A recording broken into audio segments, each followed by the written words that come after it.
Hello, so I was one of the biggest Outdoor fans. I played 300 hours of Outdoor and also made a video that covers every little aspect of the game. For example, I have a video for every weapon, for every location, for every quest, for everything. Covered everything, and also a lot of the builds and some of the more fun stuff as well, like playing as a troglodyte.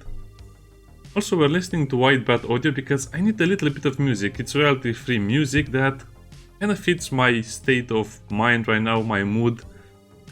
Uh, yeah, so I lost all confidence in the studio just because they made the game progressively worse by removing mechanics and nerfing the game. So they made an accidentally great game, but they also proceeded to accidentally made it much worse, especially through its DLCs. Okay, now the information I have and we have so far is mostly to the Steam page, mostly to the live stream the guy from the studio made, and also some of the other information like the map we had.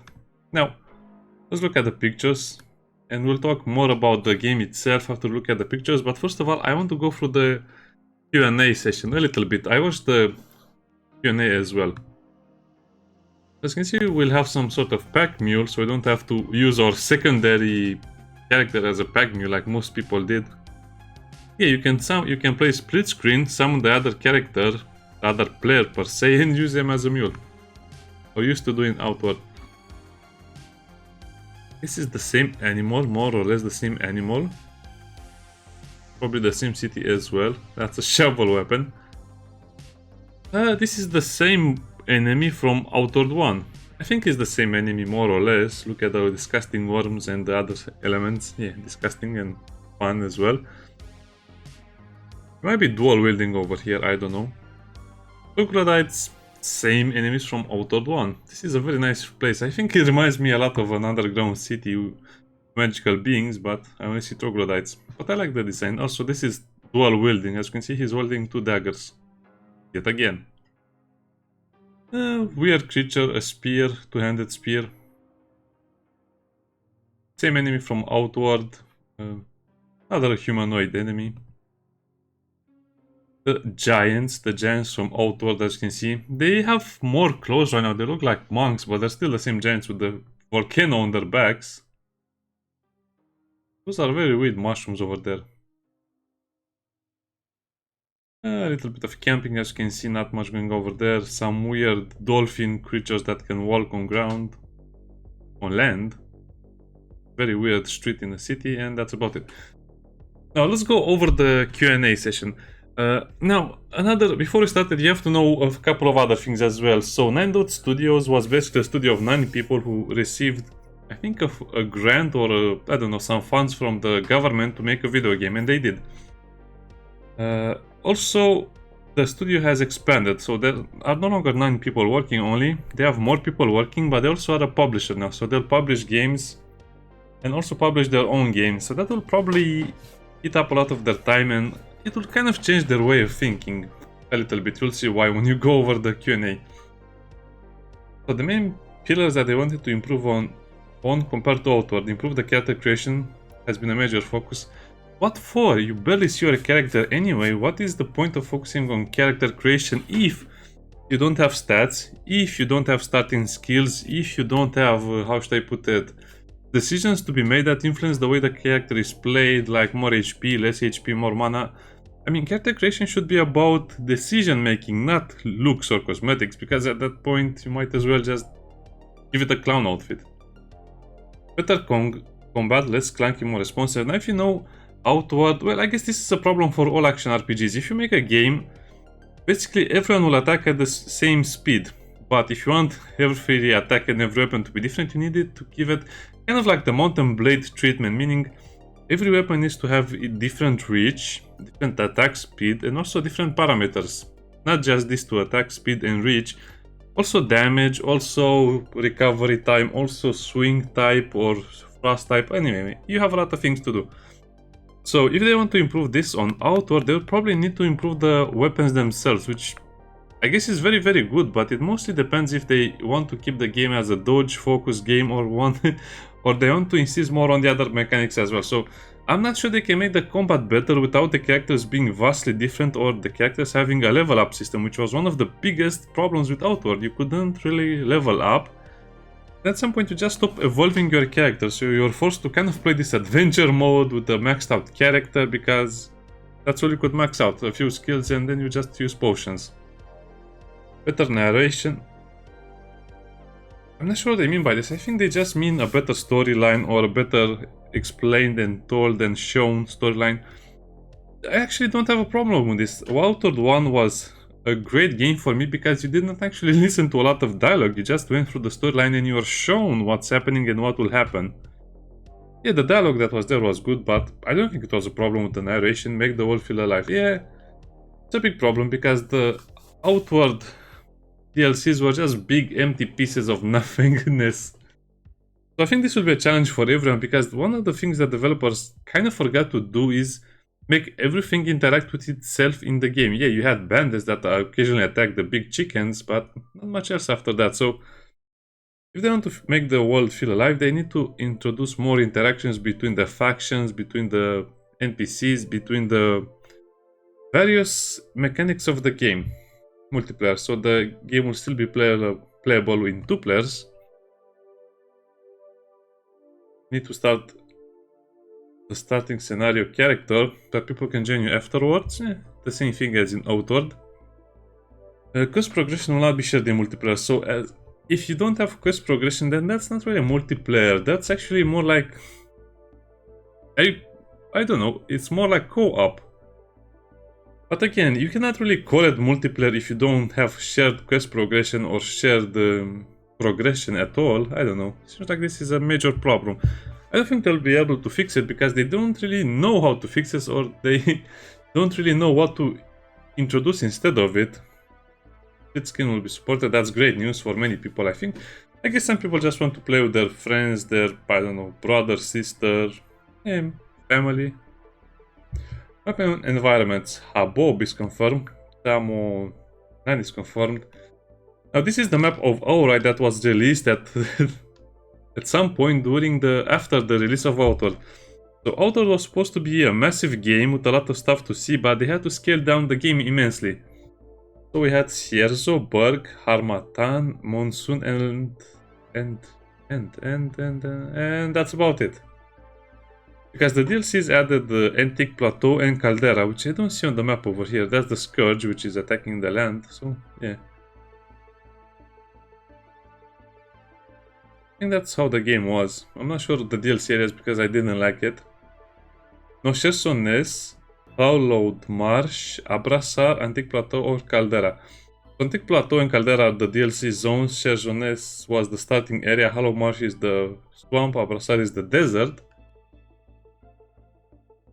Harmattan and Monsoon are out of the question, so that leaves Berg. So it might be implying Berg will still be in the game, but will not start in Sierzo, in Chersones at the beach station or the coastal station. Might start in Berg, or I don't know. Maybe it's a mistake over here, but definitely will not be playing the previous Legends of Outward, which is kind of a bummer. I don't know. It's kind of a problem because the only way to make a game like Outward feel big, alive, and interesting is to have multiple locations and even have the previous locations. Because they would help a lot with making the world feel alive, especially because this is a direct sequel. 4 new regions, we have seen 3 of them on the map already. The completely new one is further to the east. Some are over there, so I guess they'll have Berg as well. Probably. So again, it's the same scenario as Outdoor. You have 3 regions or 4 regions. You start in one, which is a starter area, and you have to go in one of the 3 other ones. Map will be about the same, but populated and look less empty compared to Outward. Again, this is just words. I'm not sure if they understand the concept of making a world feel alive, or if they want to just make the game, you know, have a few enemies, you kill them, that's it. Because Outward was front-loaded with content and then you had nothing. Also, the map of Outward was empty because all of the encounters, the dungeons, the loot, the enemies was put underground inside jails. Why was in dungeons, not jails, in dungeons? Why was all of the content in Outward put in dungeons? Because it was easier to create instanced locations rather than create everything in the same place. So I think it was a design decision because of the limitation of the engine, because of the limitation of the code and time limitation as well. So I'm not sure how they're going to make the world look more populated and less empty if they are going to follow the same practices and rules to make the game. I mean, if you are going to make the same game as Outward, you're going to end up with the same game as Outward. There's no question about it. Same philosophy on map and survival is regarding it. Orientation using landmarks. Again, it's not very clear, but if they have the same work ethic ideas and probably plans as Outward, they'll just probably remake Outward 1 instead of making a new game, because that's how it will seem for the player if they played the first one. A full calendar, not only seasons, but months as well, which what the seasons do depend on the region. Again, I think this is another massive waste of time, because if you remember correctly, winter in Sierzo meant you will be freezing and you need to make a fire, or just wear warm clothes. But most of the time, I mean, it was a great thing to see. Everything was turning white and was snowing, and the water became so much more pleasant and quiet, but also more dangerous, so harsher, I guess. To be honest, I don't see the reason why they would need to introduce seasons on all of that, because most games these days have a day and night cycle, and the seasons will play a minor part in the game itself, but will have a huge impact on the time needed to implement them. So I don't like the idea of having a full calendar. What would be the point? You will not stop to admire the flowers, you will not stop to do anything. I guess you have winter, spring and autumn, but again, this is not Don't Starve. They probably will make certain plants grow during certain times, which will be more annoying than it should be. Again, I think this is a wasted time just to make it different seasons instead of a region having let's say 2 or 3 seasons. Story happens after the original, after 50 years. I think the original story was that I forgot, it's been a long time. The original story was that you defeated the Scourge, at least in this part of the world. They stopped attacking, and that was kind of like the whole point. And that faction became stronger as a result of your victory. Voice acting. Again, I don't really mind the lack of voice acting. That's one of the reasons I like Outward. You had a lot of things to see and to do, and the quests were mainly showing you what's happening and what will happen. So I think voice acting is another trap for games where they just invest a lot of time and money into it, and the problem is not voice acting, the problem is dialogue writing and also interactions between characters and NPCs and the player and the NPCs.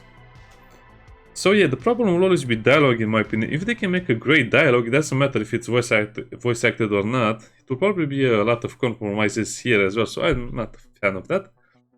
Narrative content is expanded a lot, the stories will be more fleshed out and be delivered less clunky. Again, same thing, why would you want more dialogue, more text, more background story, more stuff? They just need to introduce a lot of content, not make the content, how should I put it, have 10 sources of information. That will not help the game itself. So I hope the quest will be more interesting as a whole and as a gameplay feature, not as a narrative feature. It has been affected by what happened in Outward, and as an example, Immaculates are trying to be integrated into human society.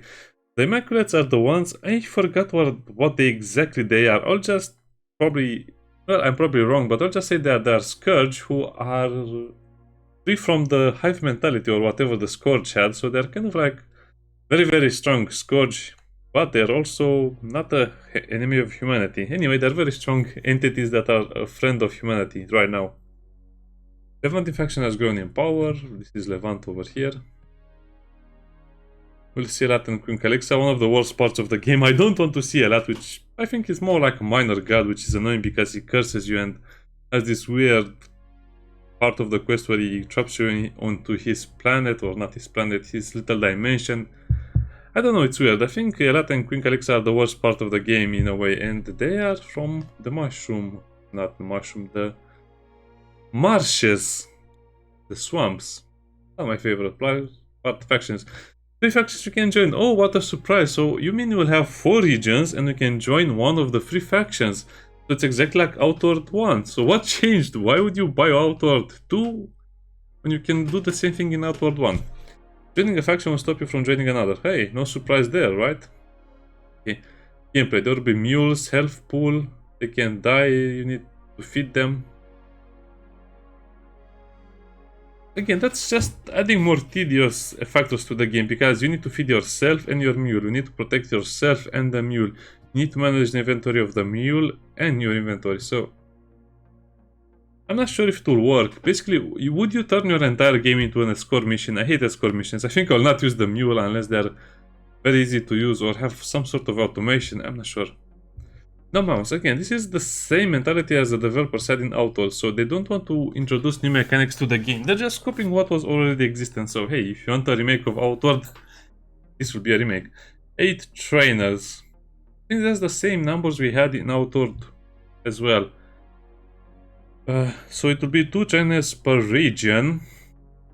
And if you remember in Outward, you had in the starter zone, you had a trainer for shaman stuff. I don't know. And one other trainer for shield and some other stuff. Again, this is a very bad idea because you run out of content very fast. If you have 8 trainers, that means let's say 3 or 4 are very good trainers. And if out of those 3 and 4, you probably have a few combinations that will work very well, but more or less you'll have 2 builds. I'm pretty sure you'll only have 2 builds that are very, very good. The rest will be annoying to use. You pay them to teach you stuff. There will be entirely new skill trees. Again, what do you mean entirely new skill trees? You'll have the same skill trees, but you'll have small differences in the skills. So I think this is the biggest problem with Outward. Why are they refusing to implement an experience system or another system for character growth? Because the only thing you need in Outward and Outward 2 will be money. And after get, I don't know, to me it just doesn't feel rewarding fighting, let's say 100 enemies and then getting enough money to only buy a new skill, and in other situations just fighting a single enemy, getting a lot of loot and selling it and just buying 2 skills. I don't know, it's a weird approach and I don't like it. I think this has got to go, especially the part with the mules, the no mounts, the 8 trainers, and you can only join one faction from the... Again, why is the game so restrictive? Outward you can finish in about 8 hours if you are a new player, and then you can kind of speedrun it in 90 minutes without glitches.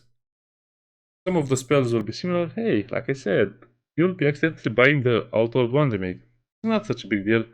Plus as many quick slots. That's great because one of the problems of Outward was you needed more quick slots. So that means more quick slots for buffs, potions, I guess the food.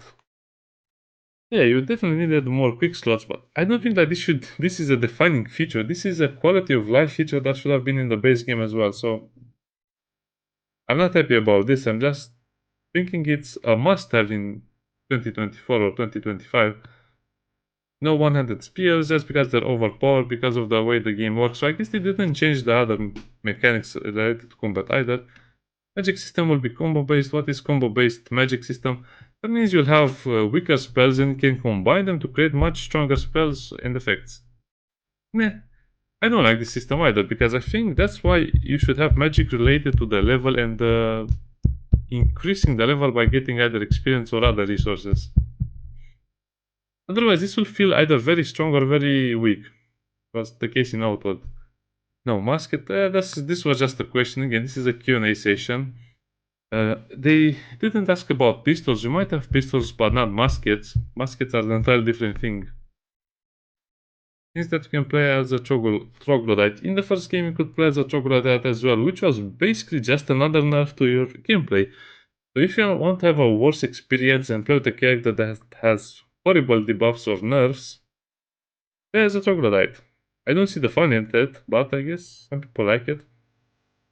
Arcane Punk, Magic Fueling Technology, that's great, I like it. I always like the idea that you would have magical technology. New weapons. Duh, you make a new game, you need to have some new weapons. Dual wielding, we saw some of the pictures with the daggers. And the weapons will have more options, which uses the buttons you would otherwise use for your offhand. I don't know. Languages. The languages, Unreal Engine, of course, everyone makes games in Unreal these days. Also, they mentioned that they're a publisher now, and they also have 3 games ready for us. One will be Outward 2, the other one will be Lost in Prayer, which I don't understand. It looks very terrible. I mean, this is the best picture they have of it. So, turn-based roguelite. And that one, I'm not even sure what the other one is, but again, I'm more interested in Outward 2, and that's slightly interested. The other games, I don't care. They can do whatever they want at their time. Okay, now let's look at the trailer. So, yeah, it's more or less the same thing. This reminds me so much of the cave in Cierzo on the north side of the map, you know, some glowing stuff, some water stuff. Bones.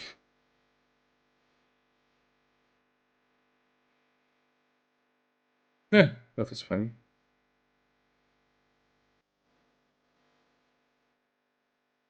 Nothing too special right now, I guess they're just using some of the older content like the temple and the weird tree creature.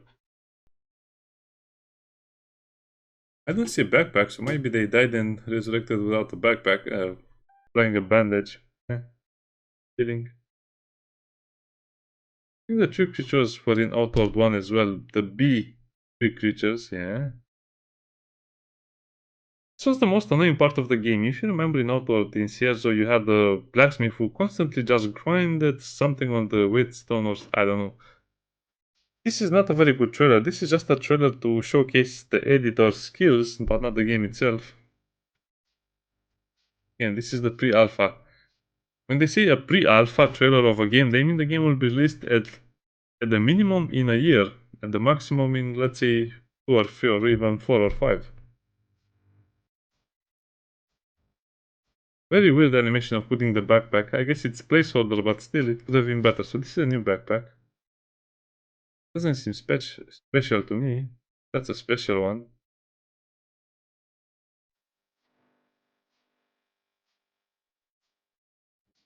Just more enemy types.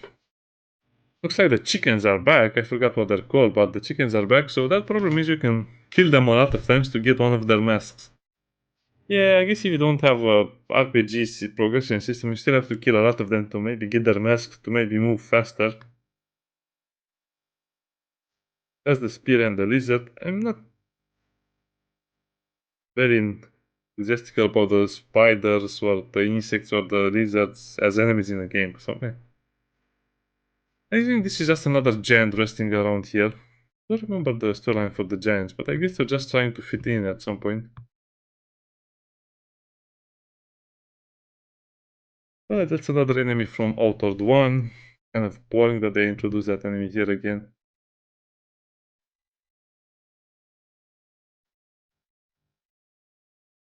That's new and annoying. The new enemy for that.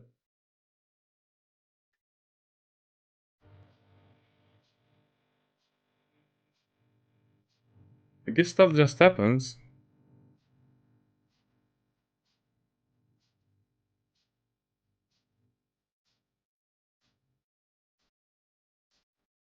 Looking at the armor, not much to look at. Creating a campfire.